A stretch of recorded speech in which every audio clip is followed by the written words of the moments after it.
Hi YouTube fam, welcome back to the channel. I am back with another vlog for you guys. I'm really excited to keep doing vlog style videos for you all. I noticed that you guys do like them, so I'm going to continue to produce them.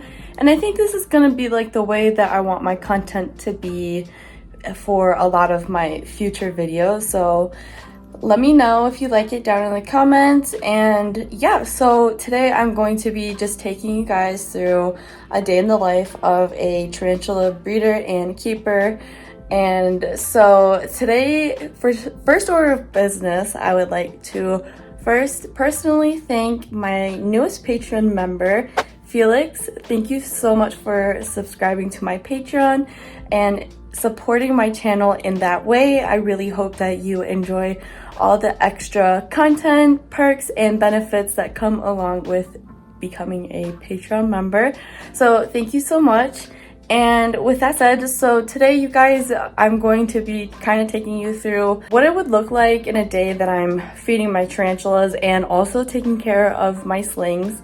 I did have 350 tarantula slings to begin with. I have sold about 250 of those, and I have about 103 left, and I'm keeping 25 for my personal collection.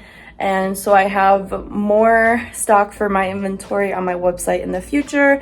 I'm gonna grow out a few of them and sell them in a couple of years because they don't take, I mean, they take forever to grow out to be a full adult. Look who hears me and is coming over. I always get distracted. But like I still have, you know, like I said, quite a few desert blonde tarantula slings. So I'm gonna show you guys what I do to take care of them and much more. So without further ado, let's get into this video. So first of all, I have to go up there and grab the babies down. They are on the tops of both of these shelves just because it is much warmer and it is perfect temperature for them up there, so that is why I keep them way up there. And so I'm gonna go grab them.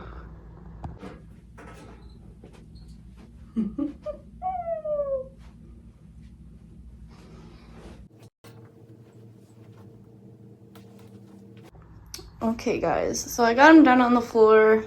As you can see, there's quite a bit, but definitely only as much, like only at least a third of what was already there. Like there was just so many babies. I had them stacked everywhere. It was insane. But and also, if you guys are wondering why I have this styrofoam down, it's because these are two different pieces of like material, and this one tends to get way cooler than this one does. This one doesn't get cold at all, but that one does. So I had to put like this styrofoam between them just so that they weren't getting cold at the bottom.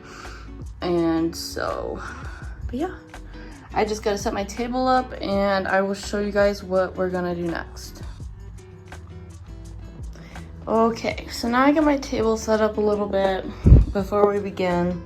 And now for each of these two separate things of babies, I have these notes from, you know, their food and water care, and I just write down, you know, what I've done. And so these babies have recently been fed. They were fed on the 20th of July, which was just about a week ago. I usually feed them every 2 weeks, but I do check all of them. I check everybody just to make sure there's not some stragglers that need some extra food. And so I definitely will be checking them all to see if they need to be watered or anything. Now this one, they were lightly watered, you know, just 5 days ago, and they were fed 2 weeks ago. So we're gonna feed these guys today, and we're just going to lightly water these guys and just check them all to make sure nobody's hungry and make sure nobody's too dry. And you know, I always just check them every single week just making sure everybody's good. So let's get into it. So first order of business, we are going to be filling up with these little bottles, these little eyedropper bottles. As you can see, this one's kind of already filled up, but this is how I water my slings. It's very easy to control how much water you're adding to the enclosure when you're doing just like little drops at a time.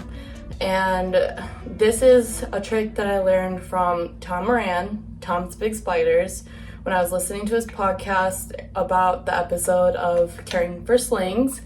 And this works great because the slings are tiny and you don't want to be spraying them with a powerful sprayer. And like I said, this helps you control how much you add to each little deli cup, because that's what the slings are in, are deli cups, some in 1 ounce and some in 2 ounce. That was just like how I bought the cups. There's no specific reason, but I do recommend the smaller deli cups for 1/4 of an inch sized slings, which is what these desert blonde tarantula slings are at right now. So, and that is what I've found works best for these little guys. You want to make sure that the enclosures aren't too big that they can't find the prey that you leave for them, aka the food, the prey, the cricket legs, or the cut up cricket, which is what I do. I'm not going to show you guys that process, but I usually pluck the legs off my crickets, and then I just like kind of pull them apart in 3 separate pieces and feed them to the slings. That way you have a safe bet that they're going to eat, that the prey is not going to harm your sling, and it's easy to remove later. So I'm gonna go ahead and fill up these little eyedropper bottles. And by the way, I got these off of Amazon. You can buy a lot of cool, nice little things, little trinkets, I like to call them, for your animals and for, you know, the way you do things. Anyways, I'm talking too much. Let's get into it. Now, really quick, to fill up these little eyedropper bottles, I use my bigger sprayer. This is for like reptiles and my bigger enclosures that need to be sprayed heavily, because it really douses the enclosures where some misters don't. So fill this up.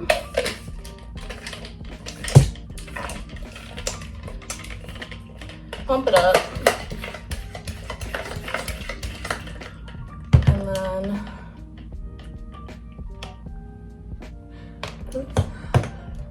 get it off the lids however you want. This isn't supposed to be glamorous.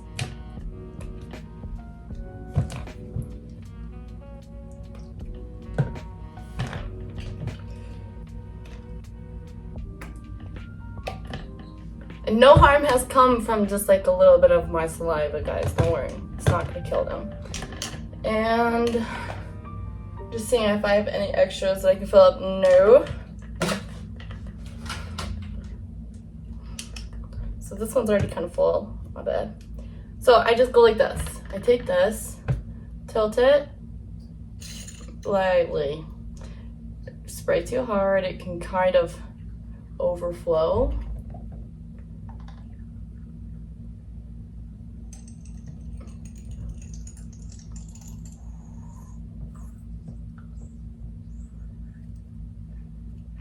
Okay. And these little eyedroppers do come with like little things, like the little inserts that you can just put in to pour water down. But I like to do things my way, so that's how it's done.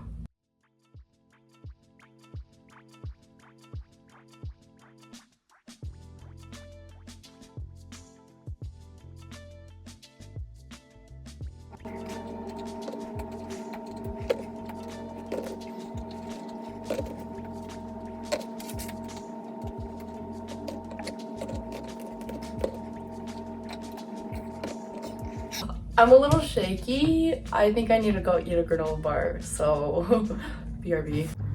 So I have all similar sized cups stacked together. That's what you want to do. If you have two separate sized containers, you want to check the ones that are the same size first, because the environments are going to be totally different between the two of them just because of the different sizes. So I got all of my 1 ounce cups that I have left over here, and I have this baby. I will zoom in.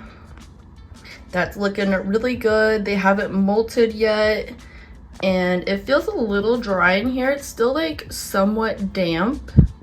And so I'm just going to check a few more, about 3 more, see if that's kind of the same case for all of them. And then if it is, I'm gonna go ahead and lightly water these guys real quick. So yeah. Little baby, look at nice and thick and healthy.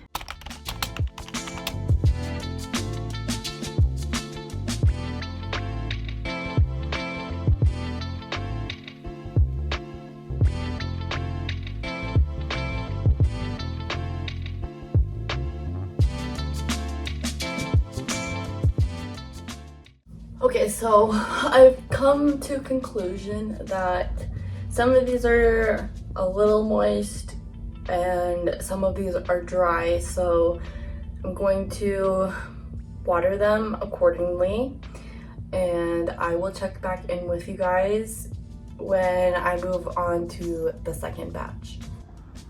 So for instance, you guys, this one is a little dry. So, and I'm sorry if I have shaky hands, but I just kind of add that much water, good amount, and then I just let it soak in. That's all you need, is just a little bit. That's about 20-25 drops right there altogether. I think more like 20 drops. So, yep. That's how you would do that. Now with this one, it's slightly damp, but it's not too dry and it's not too wet. So I'm going to do half of that amount. Just a nice little, here you go. That's all you need, just a little bit. Just a little bit. And that will be perfect for the next week. Now, for another instance, this little cup was a tiny bit moldy, just a little bit that I could notice, that I could see and I could smell. I also like smell the cups to see if there's moisture in it, if there's any mold going on, any funkiness, whatever. And so this one had a little bit of mold in it, which is why you can see this pulled out sphagnum moss. There was just too much extra moss in there.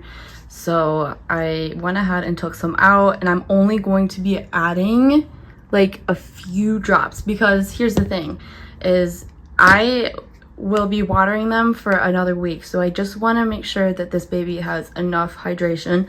I did go ahead and stir the dirt just a little bit at the top, just to mix up that mold a little bit, just so that it'll, you know, kind of not be on top where I'm placing this water, because that just like doesn't make sense to me. I just want them to have fresh water for 5. Okay, look, perfect. Just a little bit, keep it nice and moist in there. It's not ventilated enough that it won't continue to mold. And that's just something you guys have to really be careful about, is mold. I mean, it doesn't hurt them right away. Gosh, my hands are so dry. The mold won't hurt them right away, but it will affect them if they're left in there for too long with that mold. It would probably just like overtake them or something, I don't know. But if I see mold in there, I rehouse the little spiderling, like especially a lot. Like that one was just like a tiny bit noticeable. I can notice it, but it wasn't bad at all. And so if you have to like pull it out by chunks, then you definitely want to have to like rehouse them into a dry, clean, fresh cup. And that's what I will do, unless it is that situation where I can fix it and still maintain it. To each their own. So I just went through all of these, and now I'm onto my 2 ounce cups, but I did notice quite a few of those ones did need to be fed. So I have a feeling I'm going to be feeding either just these ones on here, and these ones, but I definitely have to start checking those ones before. But As you can see, that little chunker, yeah, they look pretty good. Maybe I just got my signs mixed up. Now I want to show you guys up close. You can kind of see that mold on the sphagnum moss. And that was what I was talking about earlier. It doesn't smell like mold yet, but it's forming. So what you do, take out some of the pieces of moss. So we have just a wee bit better ventilation. Now these 2 ounce deli cups do hold water a lot better. I did want to note that while we're here, and I remembered to tell you. But yeah, and then I just wouldn't add any more water. I mean, you could if you wanted to, like 3 drops, but because there's already moisture on the walls, that's my telltale sign that either that's tarantula drool and they're very hydrated. So yeah, because I have not sprayed any water in there, so that's probably tarantula drool, meaning that specific sling is very hydrated. So far I have 42 slings watered and checked. I did want to note that look how much water I used for 42 different spiders. Just one of these vials, and I still have 4 left, which are going to go by quickly with the 2 ounce containers, but I just wanted to note how much water I'm really not using to water these slings. They don't need that much water. As you can see, I have officially gotten through one of the, what are we gonna call them? What are we gonna call this? The clutch. We're gonna call this little clutch the ones that I already gone through, which is about 50 to 60 of them. I didn't count, so don't come for me. And then, so I did find out that there was a bunch of them that did need to be fed. I will kind of show you that process with like how I do it with the crickets, you know, how I separate them, I break them up, the crickets I do, and how I feed it to the little guys. I'm kind of just like a little bit in-depth explanation of that. And then I'm going to finish the rest of the other half of the babies on my own time and let you guys know when I'm done, because that would just take too much time. So I will check back in with you. Well, I'm gonna do this real quick and then I'll check in with you guys.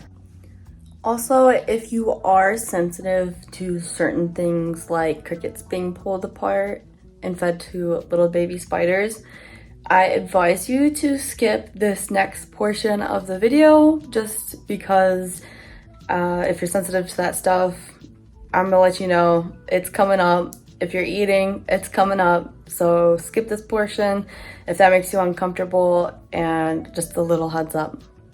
I do want to let you guys also know that crickets are way more expensive to feed to slings than it would be to feed them fruit flies.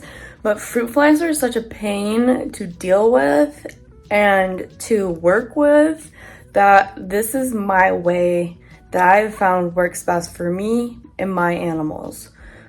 Whatever you do is what you do. This is what I do. And just to let you know, these crickets will literally eat each other while they're still alive, and especially if they're injured in the cup with the other crickets, or just in general. If they don't have any other food source, they will eat each other. So viewer discretion is advised, and no, this is not animal abuse, and it would be crazy to call it that. So birds gotta eat, you know the drill. So here's the cricket. I have it by the head right now with my tongs, and I'm going to kill it first. Okay? And then here's the leg, which you can feed just one of these to one spider, one leg to a spider. Let me remind you, the cricket is dead. Okay? Okay, I was going to try and find my other tongs so this wouldn't be so messy like it's about to be. Oh my gosh. See? Pull right in half. Now you have, I'd probably break up some of those sections a little bit more, especially that top piece, but, or you can just do that. Now you have 4 pieces of food. That's how I do it. Now I did find my other tongs, which are in my hand now, which I would use to pull the cricket apart, not my bare hands, because it's absolutely disgusting. Crickets stink, gross, nasty, you know. So, but yeah, that's how I do it with my crickets for my slings. Only for my slings do I, you know, kind of just like dismember them like that, just to make more out of what I have, instead of buying hundreds of pinhead crickets and then having to have hundreds of other crickets for my other larger tarantulas. And especially because I also get crickets for my geckos, this is what makes sense for me. So whatever makes sense to you, whatever works for you, do it. I am not a professional, don't claim to be, just how I do things around here. Don't have to agree with it, but I just want you to be able to understand it, or at least where I'm coming from, you know? So I'm going to do a bunch of that. It's probably gonna take me a good 2 hours. I'm gonna do that for all of my tarantulas, all of these little slings, and then I will, like I said, check back in with you when I go to feed my bigger tarantulas. So I will see you soon. So guys, we are currently at the golf course with my dogs. I didn't get a chance to finish feeding the animals earlier. I think I'm just gonna make that into a different part. But I'm going to finish up the vlog today with just a visit to one of our favorite spots to go hang out with the dogs and play some fetch with the dogs. So I hope you enjoyed this. And yeah, comment down below what you guys want to see in the next video.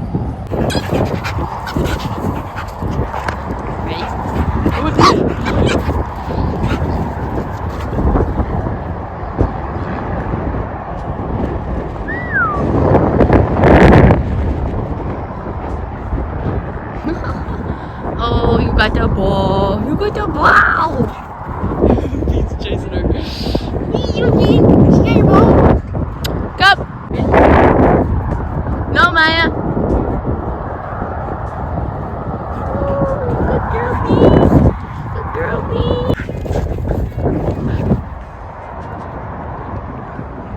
There, we got her ball.